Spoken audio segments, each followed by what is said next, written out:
సభకు నమస్కారం. పెద్దలందరికీ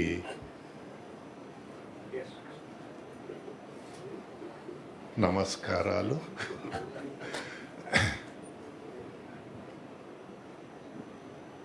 అయితే చంద్రబాబు నాయుడు గారితో కొన్ని సంవత్సరాలు కలిసి పని చేయడము, ఆ అదృష్టం కూడా నాకు లభించడం. అయితే కొన్ని సంవత్సరాల నుంచి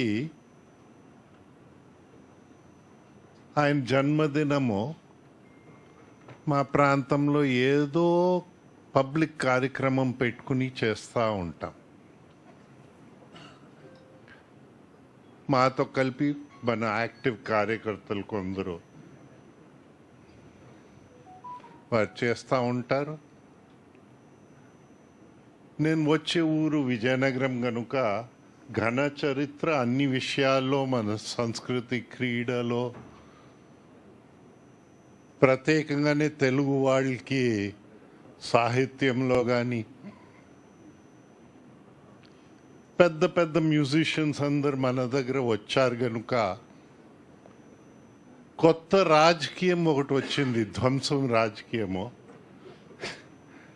దాంట్లో మా ఓల్డెస్ట్ మ్యూజిక్ కాలేజ్ మన రాష్ట్రంలో ఆ ఇన్స్ట్రుమెంట్స్ అన్నిటినీ ఆ ధ్వంసందారులో ధ్వంసమే చేసేసారు.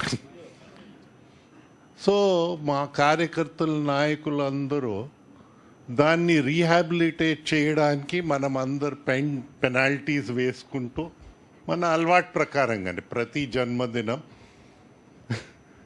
ఏదో ఒక మంచి కార్యక్రమము, ప్రజలకు పనికి వచ్చే కార్యక్రమము చెయ్యాలని అది చేస్తూ అక్కడ నా అదృష్టం వ్యక్తితనంగా ఏంటంటే మిత్రులు కాస్త ఆయన వెంట్రుకలు కూడా పండుతూ ఉన్నాయి.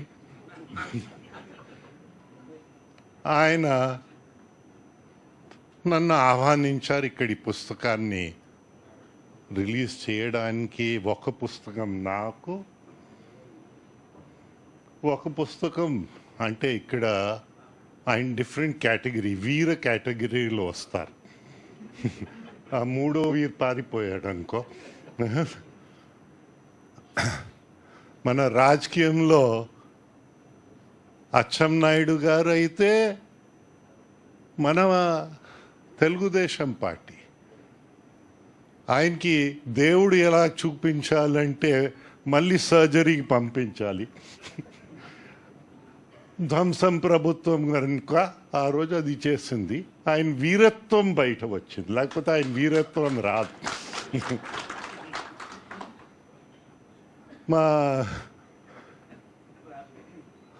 ఆయన వీరత్వము ఆయన పార్టీ అయిపోయారు ఆ రోజు.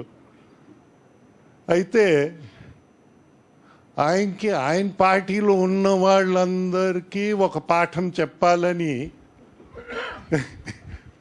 ఏదైతే వారు సపోర్ట్ చేస్తారా లేదా అని రాజకీయ వీరత్వం తెచ్చిపెట్టేస్తారు. ఈయన అడగలేదు, ఎవరు అడగరు కూడా.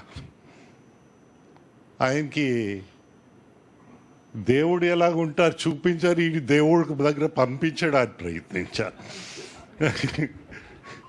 సో అది ఒక థింగ్. అయితే రాజకీయంగా సాధించకుండా పోయారనుకుంటే పొరపాటు.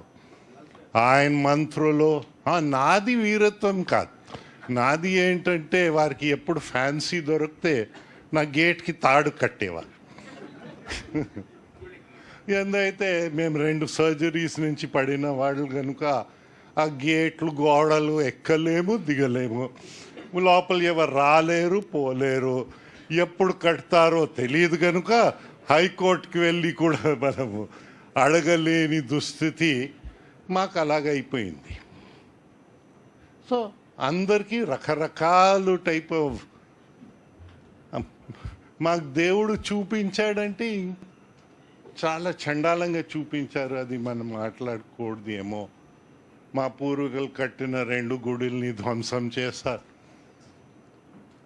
విగ్రహాలకి ధ్వంసం చేసిన విగ్రహాలకి ఇది లేదు. మా ఒక గోశాలలో ఉన్న గోవుల్ని బహుశా కసాయివాడు కూడా హృదయం ఉంటుంది, కానీ హృదయం లేని వాళ్ళు వారికి ప్రజలు అవకాశం ఇస్తే మేత మానేసి సంరక్షణ తీసి ఆకలితో గోవుల్ని చంపడం జ్ఞాపకం చేయడమే బాధగా ఉంది. అయితే పుట్టినరోజు చంద్రబాబుది, మనం దీంట్లో వెళ్ళిపోవడం, మిమ్మల్ని అందరినీ చంపడం మంచి పని కాదు, మిమ్మల్ని బాధించడం మన మంచి పని కాదు. కానీ ఆయన పారదర్శకత కోసం పనిచేస్తున్న వ్యక్తి అని నా అనుభవము మీకు చెప్తా ఉన్నాం. He builds a team to work around with.